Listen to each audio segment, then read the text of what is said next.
apa namanya, ketika dibaca itu ambigu tidak maknanya gitu kan. Kalau teman-teman biasanya pakai AI gitu ya, ada Claude, ada GPT dan sebagainya itu kadang juga bahasanya ambigu teman-teman ya. Itu kan bahasa komputer ya, bukan bahasa manusia ya. Ya dia menyerupai manusia, tapi itu kan apa namanya bahasa komputer. Jadi dibaca ulang-ulang gitu. Jadi teman-teman kalau menggunakan AI itu hanya untuk mengkonsep saja ya, jangan dikopas ya. Takutnya kalau dikopas dan tidak dibaca nanti bisa menimbulkan bahasa yang ambigu seperti itu. Selain itu, formal bahasa tidak menggunakan istilah-istilah informal atau selang. Akurat bahasa harus tepat dalam mengungkapkan konsep ilmiah. Konsisten, bahasa harus konsisten dalam menggunakan istilah, simbol, dan juga notasi. Tidak memusat unsur sara, artinya suku, agama, ras, dan antar golongan. Oke, selanjutnya ada prinsip penggunaan bahasa. Menggunakan bahasa dengan kata-kata baku yang sesuai dengan Kamus Besar Bahasa Indonesia, PUEB, aturan berbahasa ya teman-teman. Terus menggunakan istilah teknis yang sesuai dengan bidang ilmu yang dikaji. Nah, menghindari penggunaan kata-kata yang tidak perlu atau redundan. Nah, menggunakan kalimat yang efektif, jelas, dan singkat. Menghindari bahasa yang bersifat emotif atau persuasif, ajakan seperti itu ya. Nah, selanjutnya ketentuan penulisan. Judul harus jelas, singkat, dan informatif. Makanya ketika teman-teman membuat judul, silahkan dipastikan benar-benar judul itu sudah sesuai kaidahnya, sudah jelas, sudah singkat, enggak ambigu ya, terus juga informatif seperti itu. Terus penulisan daftar pustaka harus memuat sumber-sumber yang digunakan. Jadi kalau teman-teman tidak menggunakan sumber tersebut, ya jangan dituliskan seperti itu ya. Makanya teman-teman harus menggunakan Mendeley. Karena apa? Karena biar sesuai apa yang dituliskan di mana di proposal ketika diklik di daftar pustaka, yaitu yang muncul adalah daftar pustaka yang sudah dikutip ya teman-teman, jurnal-jurnal yang sudah dikutip. Tetapi teman-teman kalau daftar pustakanya tinggal kopas, misalnya skripsi orang dikopas, ya jelas berbeda dengan yang teman-teman tuliskan. Nah, makanya ketika teman-teman nulis apa di situ yang disitasi ya, kata apa, ya silahkan nanti dikutip pakai Mendeley. Nah, habis itu daftar pustakanya tinggal diklik saja ya bibliografinya. Nanti muncul sendiri. Jadi relate ya.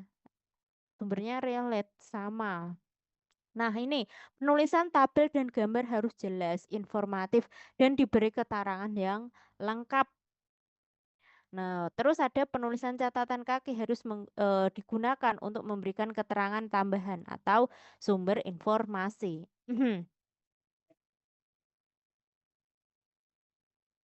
Apakah ini mikrofon saya masih kecil, teman-teman? Suara saya? Udah besar, Bu.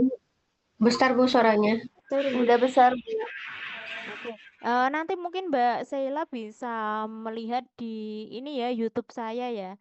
Nah, nanti sudah saya rekam di YouTube ya live streaming. Nanti silakan bisa dilihat kalau misal di HP panjenengan atau di laptop panjenengan masih kecil suaranya.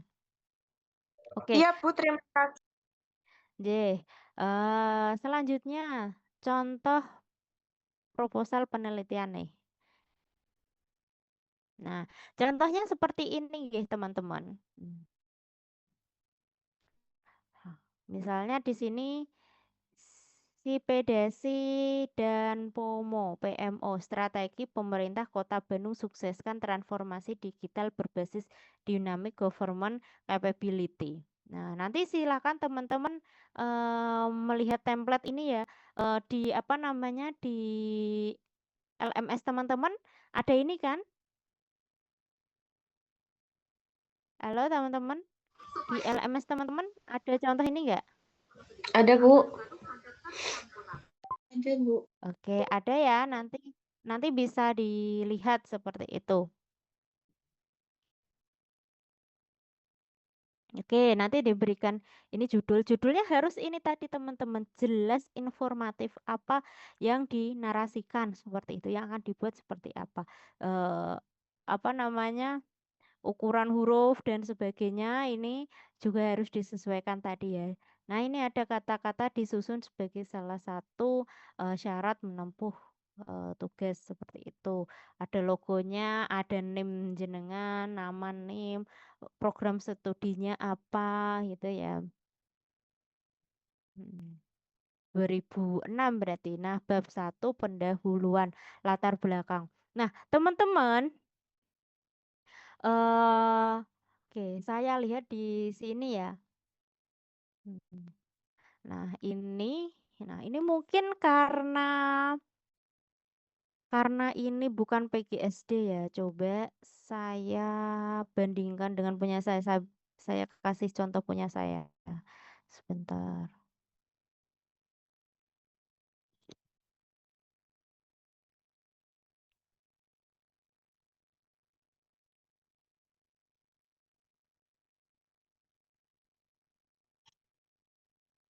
Yang sama-sama PGSD ya contohnya, soalnya kalau di situ eh, administrasi bukan untuk PGSD. Hmm.